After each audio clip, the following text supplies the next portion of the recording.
ओम शांति। ओम शांति। ओम शांति। आज बाबा कह रहे हैं, मीठे बच्चे, तुम्हें बाप समान खुदाई खिदमतगार बनना है। संगम पर बाप आते हैं तुम बच्चों की सेवा करने के लिए, है ना। तो हमें बाप समान सेवाधारी बनना है, क्योंकि बाबा सेवा करने के लिए ही ना आया है। हम तो गिरे पड़े थे, कोई हमारे पास न लक्ष्य था न कोई जीवन था। लेकिन जब भगवान आता है तो हमारा जीवन कैसा कर देता है। वो बोलता है, मैं नौकर हूँ, मैं आज्ञाकारी नौकर हूँ, और मेरा जैसे भी तो ले सको, मुझे जैसे भी यूज करो। तो हमें भी यही बनना है। ऐसा नहीं कि हमने ज्ञान ले लिया, मेरे जीवन में सुख आ गया, बस इतने में सीमित हो। वो नल जैसे पानी एक जगह जमा है तो वो पानी सड़ जाता है, उसका कोई यूज नहीं। लेकिन बहता पानी सबके काम आता है, वो साफ भी रहता है। तो ज्ञान लेकर धारण करके रह गए, यानी आप धारणा ही ठीक से नहीं किए। धारणा जिसको हो गया वो रह ही नहीं पाएगा बिना सेवा का। तो इसलिए बाबा कह रहे हैं कि मेरे समान ही तुम्हें खुदाई खिदमतगार बनना है। प्रश्न है, यह पुरुषोत्तम संगम युग के सबसे सुहावना और कल्याणकारी ये समय कैसे है? उत्तर है, इसी समय तुम बच्चे स्त्री और पुरुष दोनों ही उत्तम बनते हो, है ना। पुरुषोत्तम मतलब क्या है? पुरुष आत्मा में सब पुरुष ही है, और रोल निभाने के लिए कोई स्त्री पुरुष का शरीर मिल रहा है ना। तो हमें शरीर को तो उत्तम नहीं बनाना है, पुरुषोत्तम हमें आत्मा को बनना है, और आत्मा जैसा रहेगी वैसा शरीर मिलेगा। तो कंचन काया आत्मा परफेक्ट हो जाती है तो शरीर भी हमें परफेक्ट मिलता है। तो ये वो समय है, यह संगम युग है ही कलयुग, अंत और सतयुग आदि के बीच का समय। इस समय ही बाप तुम बच्चों के लिए ईश्वरीय यूनिवर्सिटी खोलते हैं, जहां तुम मनुष्य देवता बनते हो। कल्प में, हर कल्प में इसी समय भगवान ये यूनिवर्सिटी खोलते हैं। जब क्यों खोलते हैं? पढ़ तो रहे थे ही, हम पढ़ ही रहे थे, डॉक्टर इंजीनियर बन ही रहे थे, सब कुछ कर रहे थे, लेकिन हम अपने गुणों को भूल गए थे, हम अपने स्वरूप को भूल गए थे। हम जो भी पढ़ाई लौकिक में पढ़ रहे थे, फिर भी कहीं ना कहीं कॉन्शस में रहता था कि हम मूर्ख हैं, हमको ज्ञान नहीं है। इसीलिए तो भगवान को कहते थे, मैं मूर्ख खलकामी, क्योंकि हम सब कर रहे हैं लेकिन सब कुछ तो गलत कर रहे हैं। ये भी मानती है, आत्मा मानती है इस बात को, मैं मूर्ख खलकामी, यानी मैं छल भी करता हूँ, मैं कामी क्रोधी सब कुछ हूँ। और जो कामी क्रोधी है वो ज्ञानी कैसे हो सकता है? तो ये लौकिक पढ़ाई जो जीविका के लिए हम पढ़ाई पढ़ते हैं, उस पढ़ाई का क्या संबंध उस पढ़ाई से? भगवान हमें ऐसी पढ़ाई पढ़ाता है जहाँ डॉक्टर इंजीनियर बनने का जरूरत नहीं पड़ता है। ऐसी पढ़ाई वो पढ़ा देता है, क्योंकि ऐसा कोई दुख आता ही नहीं कि डॉक्टर का जरूरत है। ऐसा कोई समय नहीं आता कि हम इंजीनियर के लिए चाहिए कि वो रोड बनाएगा, बहुत बड़ा बड़ा बिल्डिंग बनाना पड़ेगा। नहीं, कम लोग, कम जनसंख्या और बहुत सुंदर, बहुत अच्छे आर्ट से बनाया जाएगा सुंदर सुंदर सोने का महल, तो वहाँ इंजीनियर का भी जरूरत नहीं। तो बाबा कहते हैं, जहां तुम मनुष्य देवता बनते हो, ऐसी यूनिवर्सिटी सारे कल्प में कभी नहीं होती। इसी समय सबकी सदगति भी इसी समय होती है। कलयुग में किसी की सदगति नहीं, हम तो गुरु कब से कर रहे थे, लेकिन क्या सदगति हो गई? ओम शांति।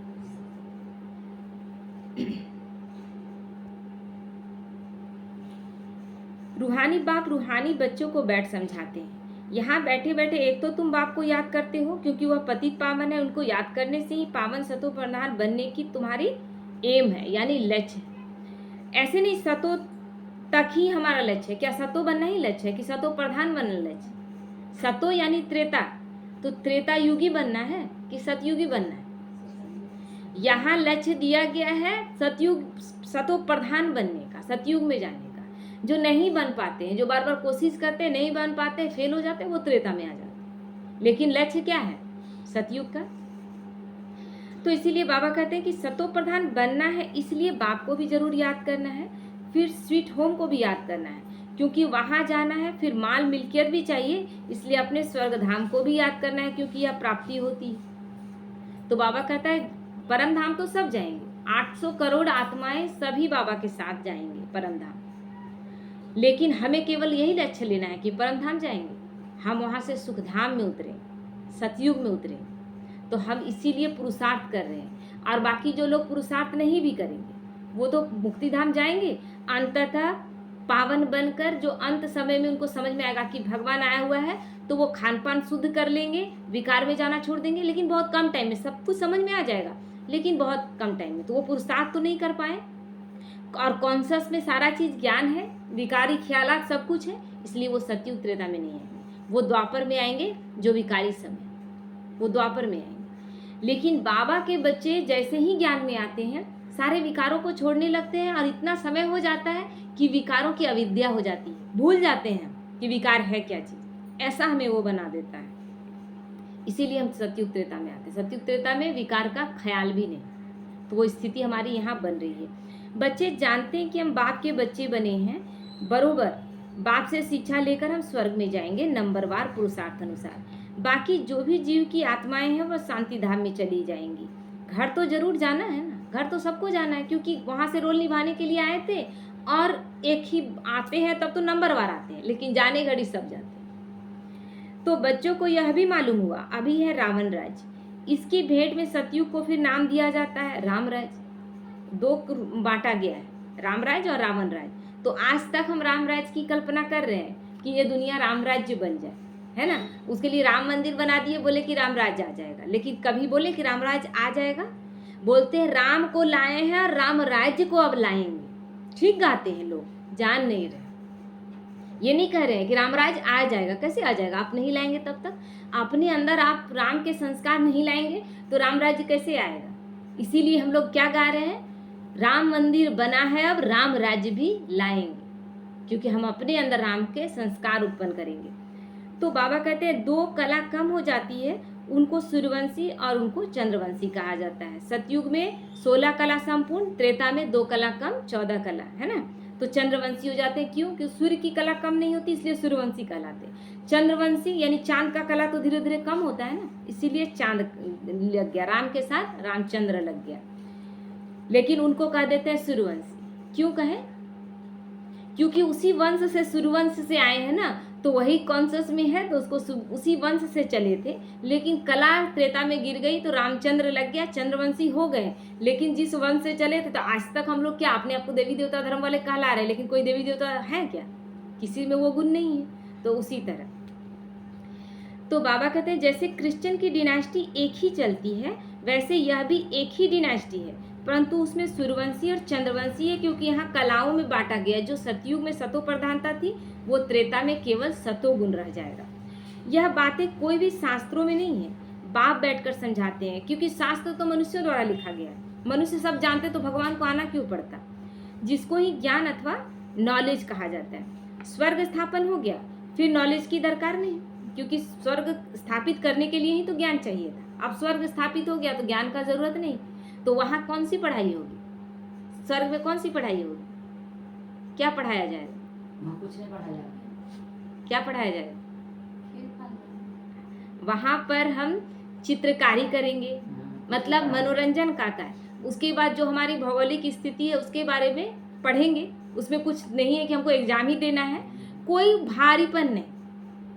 म्यूजिक का पढ़ाई होगा, जिसमें हम अच्छे अच्छे संगीत बजाएंगे, गाएंगे, क्योंकि वहाँ और कुछ है ही नहीं।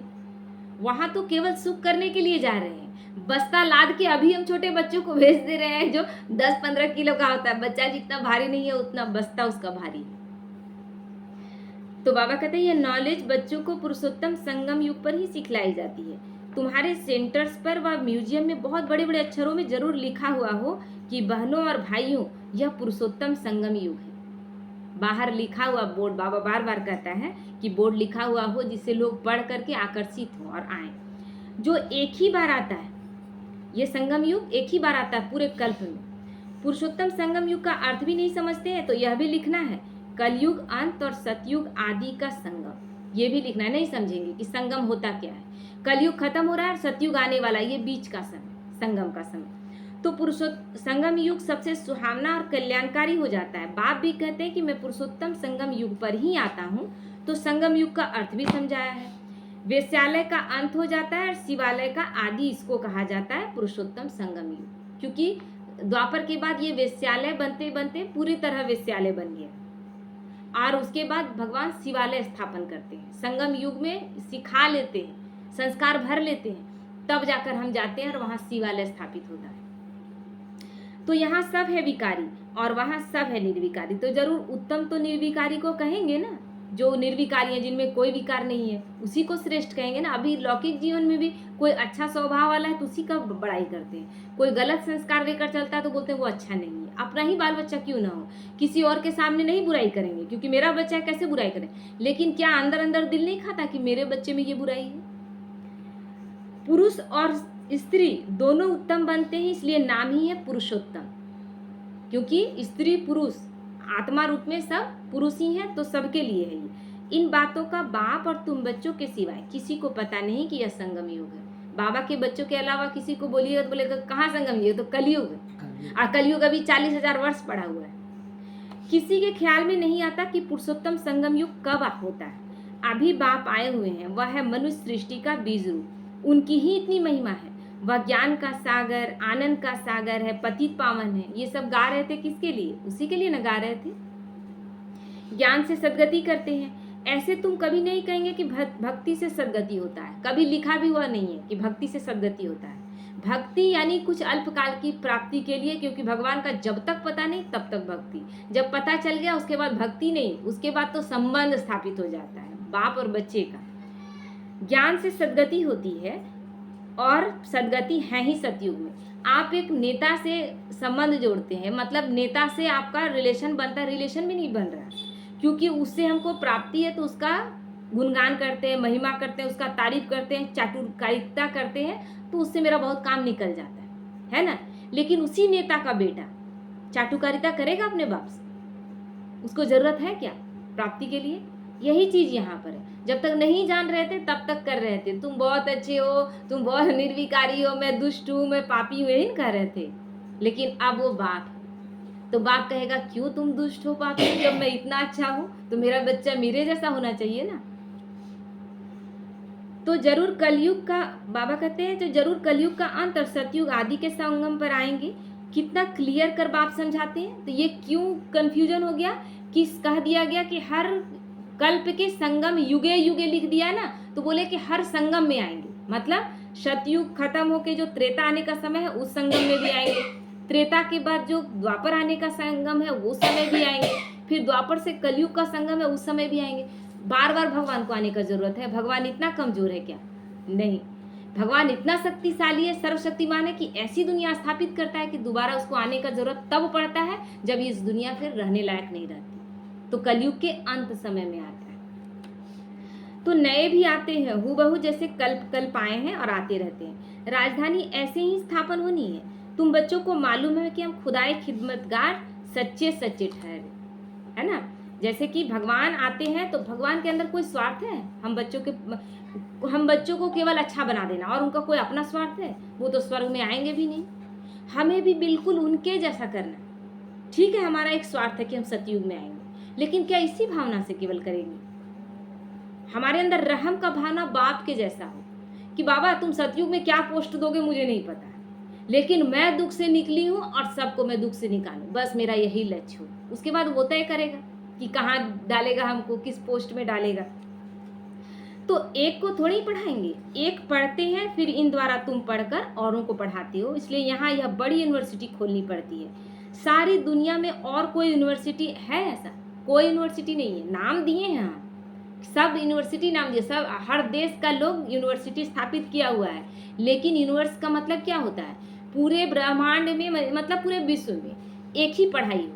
लेकिन एक ही पढ़ाई तो नहीं होता है। भारत के विश्वविद्यालय में अलग पढ़ाई होता है, दूसरे देश के विश्वविद्यालय में अलग पढ़ाई होता है।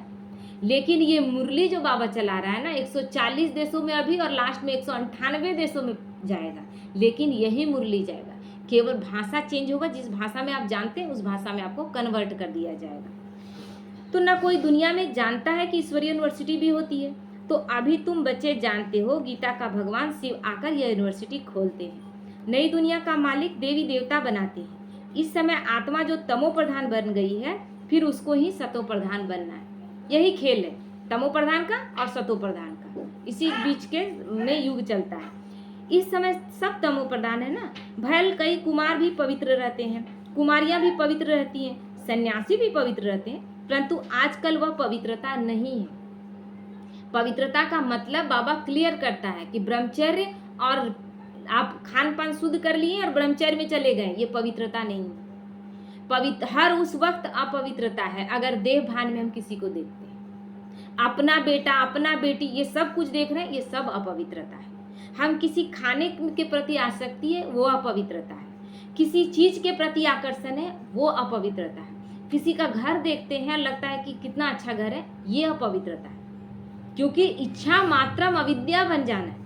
जब ये हो जाएगा यानी संपूर्ण निर्विकार, मन से भी किसी तरह का कोई आकर्षण न रह जाए। क्योंकि हमें तो वो मिला है जो हमें ऐसी दुनिया दे रहा है जहाँ कुछ भी मांगने का जरूरत नहीं, फिर भी हम अभी आकर्षण में फंसे, जबकि जानते हैं कि दुनिया कितना समय के लिए। तो पहले पहले जब आत्माएं आती हैं वह पवित्र रहती है, फिर अपवित्र बन जाती है। क्योंकि तुम जानते हो सतो प्रधान, सतो रजो तमो से सबको पास होना होता है। अंत में सब तमो प्रधान बन जाते हैं। अभी बाप सम्मुख बैठ समझाते हैं, यह झाड़ तमो प्रधान जड़जड़ी भूत अवस्था को पाया हुआ है, पुराना हो गया है। जो बाबा ये सृष्टि कल्प वृक्ष लगाए थे ना, वो अब कोई भी वृक्ष एक समय के बाद जड़जड़ी भूत हो जाता है ना, वो पूरा अपना अच्छा जी लिया, तब वैसी स्थिति हो गई है। तो बाबा कहते हैं तो जरूर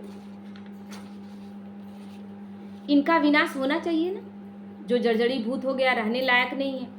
यह वैरायटी धर्मों का झाड़, इसलिए कहते हैं विराट लीला। कितना बड़ा बेहद का झाड़ है यह। तो वह तो जड़ झाड़ होते हैं, जो बीज डालो वो झाड़ निकलता है, जो हम लोग बीज रोपते हैं और उससे जो वृक्ष निकलता है। तो बाबा बोलता है वो जड़ है। लेकिन यह फिर है वैरायटी धर्मों का, वैरायटी चित्र, चैतन्य आत्माओं का ये झाड़ है। तो है सब मनुष्य, परंतु उनमें वैरायटी बहुत है, इसलिए विराट लीला कहा जाता है। क्योंकि सब तरह के लोग हैं ना, सतयुग से लेकर कलयुग तक में कितने वैरायटी के लोग हो गए, कितने धर्म हो गए।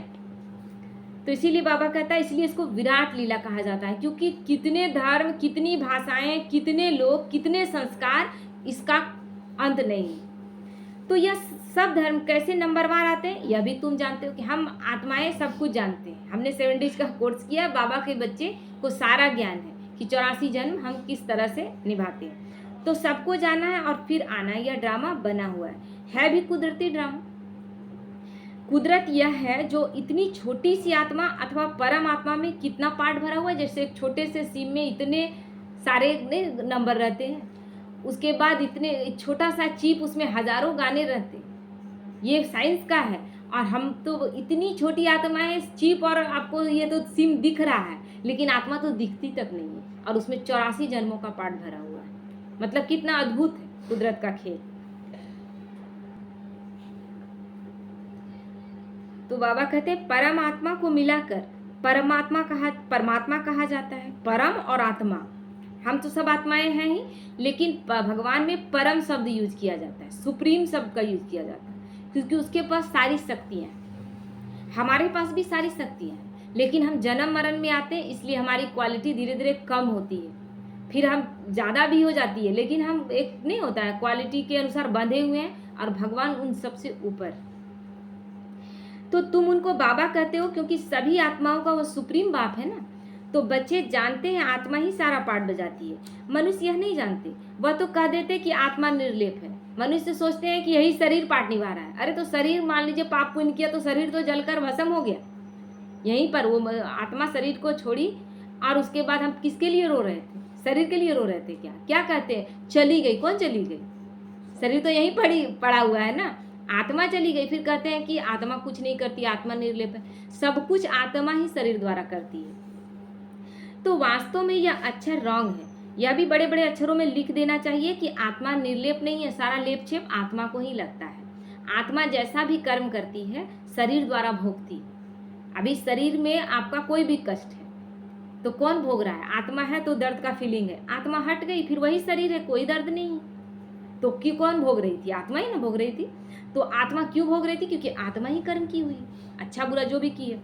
तो आत्मा ही जैसे जैसे अच्छे व बुरा कर्म करती है तो वैसा फल पाती है। बुरे संस्कारों से पतित बन पड़ती है, तब तो देवताओं के आगे जाकर उनकी महिमा गाते हैं ना। हमारे अंदर कोई संस्कार नहीं बचा, तब हम गाते हैं विषय विकार मिटाओ पाप हरो देव, क्योंकि हम जान गए कि विषय विकारों में हम फंसे हुए, भगवान इससे हमको निकालो।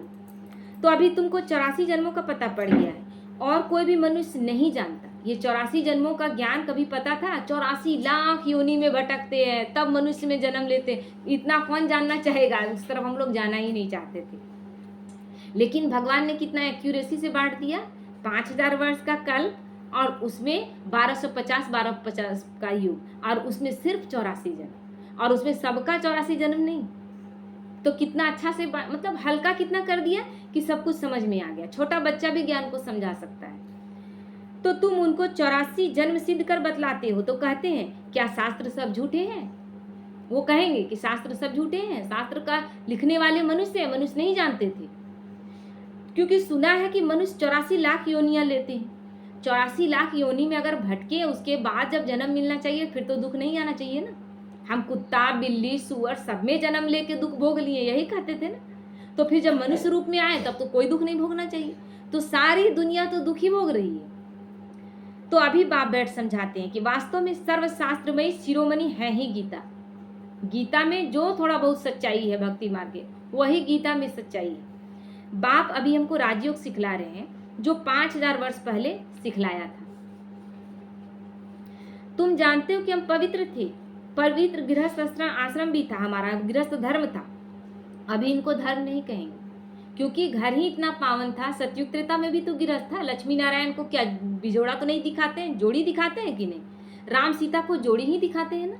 यानी गृहस्थ तो वहां भी था, लेकिन वहां मंदिर नहीं था, वहां कोई मंदिर का जरूरत नहीं था। क्यों? क्योंकि संपूर्ण पवित्र थे हम, तो दुख नहीं था। द्वापर के बाद हम वो पवित्रता का त्याग करते हैं, तो दुख आना शुरू होता है, तब हम मंदिर बनाना शुरू करते हैं। क्योंकि घर में हम जानते हैं, आत्मा को कॉन्शियस में है कि हम घर में गलत काम करते हैं। घर तो वेश्यालय बना हुआ है, घर में हम विकार में जा रहे हैं, तो वहां भगवान को कैसे रख सकते हैं? तब हम एक अलग जगह पर मंदिर बनाकर वहां जाते हैं कभी कभी, और ये जानते हैं कि वो जगह पवित्र है, वहां कोई गलत काम नहीं करते हैं। वहां जाकर कोई गलत काम करता है कि नहीं? तो बाबा कहते हैं अभी इनको धर्म नहीं कहेंगे, अधर्मी बन पड़े, अर्थात विकारी बन गए। इस खेल को तुम समझ गए हो। ये सारे खेल जब ज्ञान में आए तब समझ में आए, नहीं तो कहाँ समझते थे हम। तो यह बेहद का ड्रामा है, जो हर 5000 वर्ष के बाद रिपीट होता है। हर वो चीज जो छुप के करना पड़ता है गलत है, ये अब समझ में आता है। हर वो चीज जो हम करते हैं, जिसके लिए हमको छिपना पड़ता है समाज से, वो गलत कर, अब समझ में आता है। लाखों वर्ष की बात तो कोई समझ भी ना सके। लक्ष्मी नारायण का कहीं छुपा छुपी दिखाते हैं? कितना सुंदर चित्र है, दोनों एक दूसरे को कहीं पकड़ा है, दोनों एक साथ ही, दोनों जोड़ी है। राम सीता का भी जोड़ी क्या दिखाते हैं? दोनों को पकड़े हुए, एक दूसरे का हाथ पकड़े हुए भी नहीं। आज तो हम बाइक में भी जा रहे तो जरूरत भी नहीं है, फिर भी पकड़ के चलते। मतलब स्थिति कि हम कर रहे हैं किसी को प्रेम, नहीं दिखाने का हमको ज्यादा जरूरत पड़ता है, ये स्थिति अभी बनी हुई। तो बाबा कहते हैं यह तो जैसे कल की बात है, तुम शिवालय में थे और आज वेश्यालय में हो, और फिर कल शिवालय में होंगे। तो सतयुग को कहा जाता है शिवालय, त्रेता को भी सेमी कहा जाता है, क्योंकि 2 कला कम होती है। तो स्वर्ग समान है, लेकिन संपूर्ण स्वर्ग नहीं है। इतने वर्ष वहां रहेंगे, पुनर्जन्म में तो आना ही है। इनको कहा जाता है रावण राज। मतलब हम ठीक है सतयुग में आए, लेकिन जन्म पुनर्जन्म लेते लेते लेते आज कलयुग में आ पड़े। इनको कहा जाता है रावण राज। तुम आधा कल्प पतित बने। अब बाप कहते हैं कि गृहस्थ व्यवहार में रहते कमल फूल के समान पवित्र बनो। कुमार और कुमारियां तो हैं ही पवित्र। उन्हों को फिर समझाया जाता है कि ऐसे गृहस्थ में फिर जाना नहीं है जो फिर पवित्र होने का पुरुषार्थ करना पड़े। जैसे कुमार कुमारियां चल रही हैं अच्छे से, लेकिन उनका कभी कभी मन भटक गया, तो बाबा डायरेक्शन देता था कि अब तुम पवित्र हो, फिर उस दुनिया में जाकर फिर कितना उसमें थी है उल्टा सीढ़ी फिर चढ़ना। हम लोग नहीं जानते थे तो हम लोग चले गए, लेकिन जो बच्चे जान गए, ज्ञान को समझकर फिर उल्टी सीढ़ी क्यों चढ़ेंगे? इसलिए बाबा उन लोगों को सावधान करता है। भगवान हुआ अच्छा है कि पावन बनो तो बेहद के बाप का मानना पड़ेगा ना। आप भगवान के बने हैं तो भगवान के अनुसार तो चलना पड़ेगा। तुम गृहस्थ व्यवहार में रहते कमल फूल समान रह सकते हो, फिर बच्चों को पतित बनने की आदत क्यों डालते हो अपने बच्चों को? बाबा कहते हैं आप ज्ञान समझ में आ गया आपको, फिर भी आप अपने बच्चे को पतित बनाना चाहते हैं, विकार में डालना चाहते हैं, विवाह कराना चाहते हैं। सारा ज्ञान समझने के बाद ब्रह्मा बाबा को कैसा निश्चय था कि सारा शादीशुदा बाल बच्चों को सबको ले आया ज्ञान में, बेटी को जाकर ले आया, कितना विरोध सहना पड़ा, लेकिन उनको एक ही चीज नशा था कि इस जन्म में तो भगवान को जान रहे, और अगले जन्म में कौन जान रहा है कि वो जान भी पाएंगे कि नहीं, तो कैसे पुरुषार्थ करेंगे? कल किसने देखा है? तो जबकि बाप 21 जन्मों के लिए पतित होने से बचाते हैं, इसमें लोक लाज कुल की मर्यादा भी छोड़नी पड़े। छोड़ी ना जानकी दादी, कितना अपमान था उस जीवन, लेकिन अपमान सह के भी ससुराल में रहो, कोई मान नहीं, कोई इज्जत नहीं, लेकिन फिर भी रहो। तो लोक लाज इसलिए जानकी दादी बोलती थी कि लोक लाज में बंधे रहेंगे तो आप आगे नहीं बढ़ पाएंगे। छोड़ दी। उसके बाद पति आया पकड़, बोला कि हम दूसरा शादी कर लेंगे। हम तो कल नहीं आज ही कर लो तुम, लेकिन हम तुम्हारे साथ नहीं जाएंगे। यह है बेहद की बात। बैचलर्स कुमार तो सब धर्मों में बहुत रहते हैं, परंतु सेफ्टी से रहना जरा मुश्किल होता है। हर धर्म में आपके क्रिश्चियन में भी मिल जाएंगे कि बहुत लोग ब्रह्मचर्य में रह रहे हैं भाई लोग, फिर भी रावण राज में रहते हैं ना, तो दृष्टि विकारी हो सकती है, इसलिए सावधान रहना है। विलायत में भी ऐसे बहुत मनुष्य शादी नहीं करते हैं, फिर पिछाड़ी में कर लेते हैं कैंपेनियनशिप के लिए, क्रिमिनलाइज से नहीं करते। बुढ़ापे में भी विलायत के लोग ना बुढ़ापे में शादी कर लेते हैं, किसी की मतलब उनको लगता है कि आखिरी समय में एक दूसरे का सहारा केवल बने। नहीं होता है, कोई लोग बोलते हैं कि बाजार से सब्जी कौन लाएगा, राशन कौन लाएगा, तो बस इतने के लिए कर लेते हैं कि हम बीमार पड़े तो वो लाएगा, वो बीमार पड़ा तो हम लाएंगे, इस तरह से। तो ऐसे भी दुनिया में बहुत होते हैं, पूरी संभाल करते हैं, फिर जब मरते हैं तो कुछ उनको देकर जाते हैं। वो लोग इस तरह से शादी ब्याह करते हैं और बहुत अमीर आदमी है तो ट्रस्ट मतलब कुछ उसको देकर जाते हैं, क्योंकि शादी किए थे ना, ताकि कोई एक पहले मरेगा, एक साथ तो दोनों नहीं मरेंगे, तो जो रहेगा उसको उसका मिल्कियत मिल जाएगा।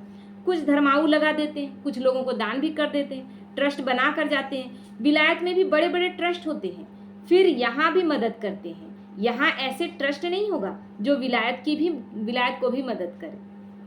यहाँ तो गरीब लोग हैं, क्या मदद करेंगे, वहाँ तो उन्हों के पास पैसे बहुत हैं।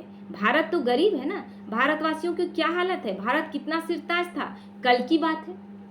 सब कुछ क्या है, कितना सेकंड तुरंत बदल रहा है समय। तो कल ही की बात है ना कि कल सतयुग था, आज कलयुग है और फिर कल सतयुग आ जाएगा। खुद भी कहते हैं 3000 वर्ष पहले पैराडाइज था, बाप ही बनाते हैं। तुम जानते हो बाप कैसे ऊपर से बाप नीचे आते हैं हमें पतितों से पावन बनाने के लिए। तो वह है ज्ञान का सागर, पतित पावन, सर्व का सदगति दाता, अर्थात सबको पावन बनाने वाला। तुम बच्चे जानते हो कि मेरी महिमा तो सब गाते हैं, मैं यहाँ पतित दुनिया में ही आता हूँ तुमको पावन बनाने। तुम पावन बन जाते हो, फिर पहले पावन दुनिया में आते हो, बहुत दुख उठाते हो, फिर रावण राज्य में गिरते हो। मतलब ये खेल चलता रहता है, ऊपर उठने का नीचे गिरने का, ये खेल चलता रहता है। भल गाते तो हैं कि परम पिता ज्ञान का सागर, शांति का सागर, पतित पावन है, परंतु पावन बनाने के लिए कब आएंगे यह कोई भी जानते नहीं। बाप कहते हैं तुम मेरी महिमा करते हो ना, अब मैं आया हूँ तुमको अपना परिचय दे रहा हूँ। मैं हर 5000 वर्ष के बाद इस पुरुषोत्तम संगम युग पर आता हूँ। कैसे आता हूँ वह भी समझाता हूँ। बाबा कैसे आते हैं तो ये तो क्लियर कर दिए कि ब्रह्मा तन का, साकार तन का आधार लेते हैं, चित्र भी है इसका। ब्रह्मा विष्णु शंकर द्वारा ये सृष्टि स्थापना पालना विनाश का कार्य कराते हैं, ऊपर में शिव बाबा का चित्र, इन त्रिमूर्ति को रच करके वो कार्य करते हैं। ब्रह्मा कोई सूक्ष्म वतन में नहीं होता, ब्रह्मा यहाँ है और ब्राह्मण भी यहाँ है। ब्रह्मा यहाँ आते हैं, यहाँ हम सब बच्चों को एडॉप्ट करके ब्राह्मण बनाते हैं, जिसको ग्रेट ग्रेट ग्रैंडफादर कहा जाता है, जिसका फिर सिजरा बनता है। बाबा जो ये तैयारी दिखाते हैं ना, जड़ों में बैठे हुए ब्राह्मण आत्माएं ब्रह्मा बाबा के साथ, तो ये सृष्टि कल्पवृक्ष तैयार हो रहा है, सिजरा तैयार हो रहा है। मनुष्य सृष्टि का सिजरा तो प्रजापिता ब्रह्मा से ही चलेगा ना। प्रजापिता ब्रह्मा, तो इसीलिए उनको एडम भी कहा जाता है, पहला मनुष्य, आदि देव भी कहा जाता है। प्रजापिता है तो जरूर उनकी प्रजा होगी। कुख वंशावली तो हो ना सके, क्योंकि कोख से आप ज्यादा से ज्यादा 10 या 12 बच्चे पैदा कर सकते हैं, तो इसलिए मुख वंशावली जरूर एडॉप्टेड होंगे, मुख से एडॉप्ट किए। ग्रेट ग्रेट ग्रैंडफादर है तो जरूर एडॉप्ट किया होगा ना। तुम सब एडॉप्टेड बच्चे हो बाबा के, हम सब एडॉप्टेड बच्चे। अब ब्रह्मा बाबा एडॉप्ट हमें नहीं करता है, शिव बाबा ब्रह्मा बाबा के द्वारा हमें एडॉप्ट करता है। अभी तुम ब्राह्मण बने हो, फिर तुमको देवता बनना है, शूद्र से ब्राह्मण, फिर ब्राह्मण से देवता। यह बाजोली का खेल चलता रहता है। सीढ़ी से नीचे उतरते हैं धीरे धीरे करके, फिर चढ़ते हैं, फिर नीचे उतरते हैं। तो विराट रूप का भी चित्र है ना, वहां से सबको यहाँ आना है। जब सब आ जाते हैं फिर क्रिएटर भी आते हैं। जब हम सब परमधाम से उतर जाते हैं, उसके बाद शिव बाबा उतरता है। जब हम इस धरती को रहने लायक नहीं बना देते, तो फिर वो इस धरती को रहने लायक बनाने के लिए हमारे द्वारा ही सफाई कराता है। वो क्या करेगा? वो निराकार है, तुम गंदा किए थे, तुम ही साफ करो।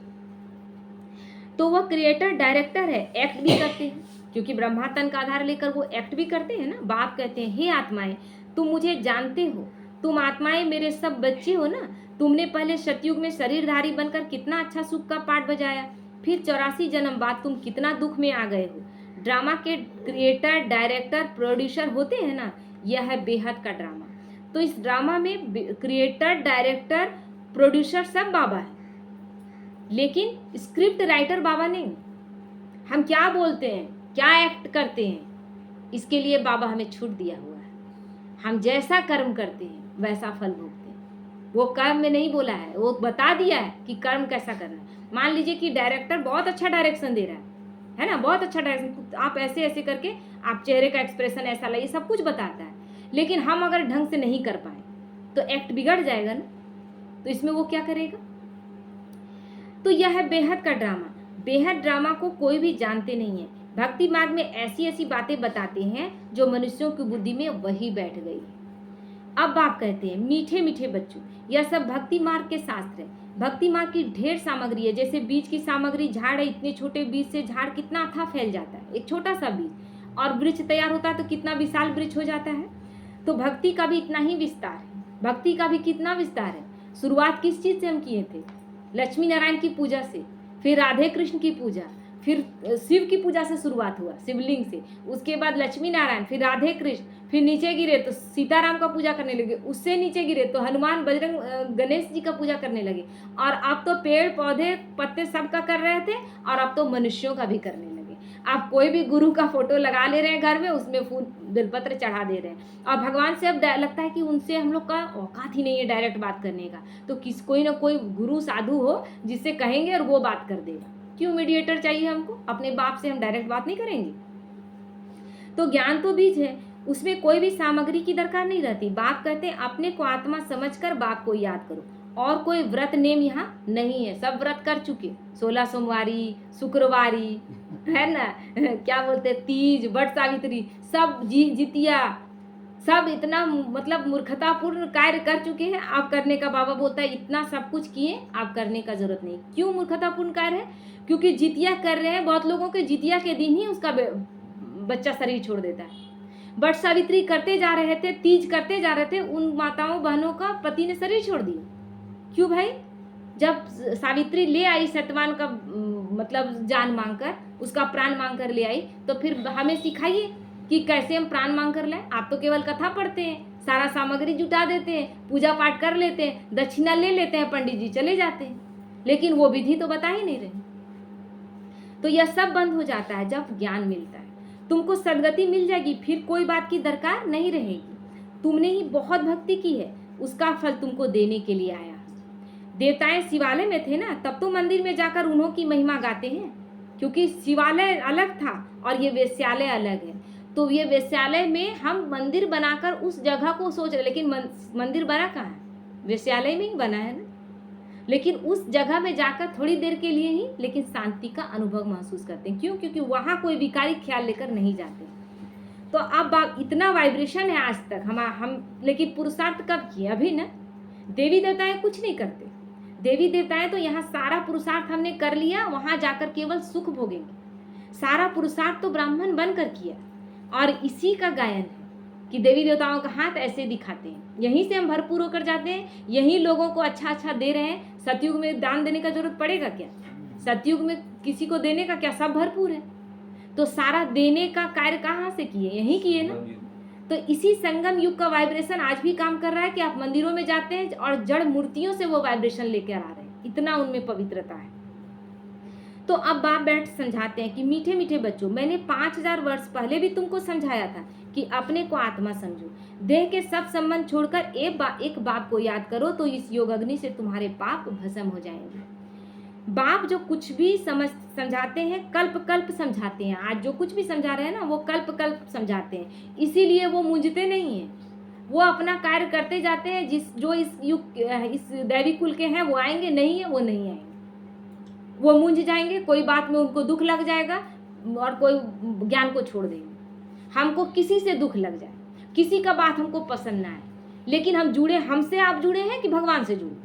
भगवान से जुड़े हैं ना। तो जो भगवान से जुड़ा है वो कभी ज्ञान नहीं छोड़ेगा, लेकिन जो कोई देहधारी से जुड़ा है वो बहुत जल्दी छोड़ देगा, और छोड़ देगा तो उसमें दुख नहीं मानना है, क्योंकि वो भगवान से जुड़ा ही नहीं था। तो गीता में भी कोई कोई अक्षर अच्छे हैं। बाबा कहता है ना, आटा में नमक बराबर थोड़ा सा सच्चाई है। मन मनाभो अर्थात मुझे याद करो। शिव बाबा कहते हैं कि मैं यहाँ आया हूँ, किसके तन में आता हूँ वह भी तुम्हें बताता हूँ। ब्रह्मा द्वारा सब वेद शास्त्रों का सार तुमको सुनाता हूँ। चित्र भी दिखाते हैं परंतु अर्थ नहीं समझते। बाबा तो सब कुछ समझाता है। अभी तुम समझते हो कि शिव बाबा कैसे ब्रह्मा तन द्वारा सब शास्त्रों का आदि का सार सुनाते हैं। इसीलिए ब्रह्मा के हाथ में वेद शास्त्र दिखाते हैं। वो वेद शास्त्र लेकर नहीं आते, लेकिन जो वेद शास्त्र हम पढ़ते आए थे उनका सार समझाते हैं। हम रक्षाबंधन बना रहे थे, सार भगवान आता है तब समझाता है। हम शिवरात्रि कर रहे थे, वो आता है तो उसका सार समझाता है। हम तो केवल व्रत कर रहे थे, वो हमें सारा ज्ञान देता है। तो 84 जन्मों के ड्रामा का राज भी तुमको समझाते हैं। इनके ही बहुत जन्मों के अंत में आता हूँ, यही फिर पहले नंबर का प्रिंस बनते हैं, फिर 84 जन्मों में आते हैं। अच्छा, यही जो ब्रह्मा है, तो बाबा कहते हैं यही पहले नंबर का प्रिंस कृष्ण बनता है, और फिर लास्ट जन्म में दादा लेख राय, और जब शिव बाबा स्तन का आधार लेते हैं तो नाम चेंज हो जाता है ब्रह्मा। अच्छा, मीठे मीठे सिक्की लदे बच्चों प्रति माता पिता बाप दादा का याद प्यार और गुड मॉर्निंग। रूहानी बाप की रूहानी बच्चों को नमस्ते। हम रूहानी बच्चों की रूहानी माता पिता बाप दादा को याद प्यार, गुड मॉर्निंग, नमस्ते नमस्ते। शुक्रिया बाबा, शुक्रिया। धारणा के लिए मुख्य सार है, इस रावण राज में रहते पतित लोक लाज कुल की मर्यादा को छोड़कर बेहद बाप की बात माननी है, क्योंकि वो लोक लाज मर्यादा जो सिखाई गई है वो श्रीमत प्रमाण है ही नहीं। वो तो केवल मान्यताएं हैं, जिन मान्यताओं ने हमारे जीवन में कोई सुधार नहीं किया, लेकिन भगवान के श्रीमत ने हमारा जीवन बदल दिया, तो हमें उसके अनुसार चलना है। गृहस्थ व्यवहार में कमल फूल के समान रहना है। इस वैरायटी विराट लीला को अच्छी तरह समझना है। इसमें पाठ बजाने वाली आत्मा निर्लेप नहीं है, आत्मा ही सारा कार्य कर रही है शरीर द्वारा, अच्छे बुरे कर्म करती और उसका फल पाती है। इस राज को समझकर श्रेष्ठ कर्म करने हैं। ये नहीं समझना है कि आत्मा निर्लेप, आत्मा को कोई लेप छेप नहीं लगता है, आत्मा को ही सारा लेप छेप लग रहा है। इसीलिए सब कुछ सोच समझ कर ही हमें इस वक्त श्रेष्ठ कर्म करना है, क्योंकि इस वक्त हम अपने पूरे 84 जन्मों का भाग्य लिख रहे हैं। अभी नहीं तो फिर कभी नहीं। वरदान है, बाप के संस्कारों को अपने ओरिजिनल संस्कार बनाने वाले शुभ भावना शुभ कामना धारी भव। अभी तक कई बच्चों में फीलिंग के संस्कार, कोई बात में फीलिंग आ गया, अरे हमको ऐसे बोल दिया, ऐसा मेरे साथ कर दिया, ये फीलिंग के संस्कार। क्या बाबा बोलता था? फीलिंग के संस्कार यानी फ्लू, यानी आप बीमारी के शिकार हो गए। किनारा करने के, किनारा कर लेते हैं, बात करना छोड़ देंगे, ज्ञान सुनना छोड़ देंगे, मतलब अपना बात भी नहीं रखेंगे किस बात से दिक्कत हुआ। या फिर पर चिंतन करने व सुनने के भिन्न भिन्न संस्कार है। पर चिंतन, वो जो फोन में हम लोग बहुत टाइम, इसमें बहुत टाइम वेस्ट होता था, अब समझ में आया कि कितना टाइम वेस्ट होता है। किसी को के साथ भी हमको कोई चिंतन नहीं करना है, किसी को भी हमको न्यूज़ देने वाला नहीं बनना है, हमें न्यूज़ देने वाला नहीं बनना है। हमें बाबा से जितना शक्ति भर सके, किसी को जब भी फोन उठाए तो सोचे 2 लाइन बाबा का ज्ञान दे, वो आपको शक्तियों से भर देगा, उस आत्मा को भी शक्ति से भर देगा। कोई ऐसे ही गिरा हुआ है बहुत चीज़ों में, वो अपने ऐसे ही, उसका बहुत गलत संस्कार है, और उसको फिर हम सुना रहे हैं, तो क्या कर रहे हैं? उसका तो बेड़ा गर्क कर दे रहे हैं ना, तो उसका किसको भोगना पड़ेगा? तो इसीलिए बाबा कहते हैं, जिन्हें कह देते हो क्या करे मेरे ये संस्कार है, ये मेरा शब्द ही पुरुषार्थ में ढीला कर देता है। मेरा संस्कार कैसे? मेरा संस्कार तो भगवान का दिया हुआ संस्कार होना चाहिए ना, तो वह संस्कार है कल्याणकारी। मेरा संस्कार कह देते हो तो पुरुषार्थ ढीला हो जाता है। यह रावण की चीज है, ये मेरा संस्कार नहीं है, मेरी नहीं है। लेकिन जो बाप के संस्कार है वही ब्राह्मणों के ओरिजिनल संस्कार है, जो भगवान ने हमें दिया है। वह संस्कार है विश्व कल्याणकारी, शुभ चिंतनधारी, चाहे कैसी भी आत्मा हो उसके प्रति शुभ भावना शुभ कामना, उसका कोई पर चिंतन नहीं, क्योंकि उसका बुरा आप कर भी नहीं सकते पर चिंतन करके, लेकिन आप अपना बुरा कर रहे हैं, जिसको सुना रहे हैं उसका बुरा कर रहे हैं। सबके प्रति शुभ भावना शुभ कामना धारी, क्योंकि इस वक्त अगर शुभ कामना शुभ बात नहीं करेंगे तो कब करेंगे? क्योंकि पढ़ाई पढ़ाने वाला भगवान आया है और उसकी पढ़ाई पढ़ रहे हैं, और हम किसी का अशुभ विचार करेंगे, किसी पर हंसी उड़ाएंगे, किसी के ज्ञान का हम व्यंग करेंगे। है ज्ञान किसका? वो दे रहा है। हम लोगों का क्या औकात? हम लोगों को तो ज्ञान ही नहीं था कि भगवान का ज्ञान क्या, हम लोगों को तो अच्छे से बोलने का भी संस्कार नहीं था किसी के साथ। ये तो भगवान का कृपा है हम लोगों पर बहुत बड़ा, कि वो चुना और हम लोगों ने सीखा कि बोलना कैसे, चलना कैसे, रहना कैसे।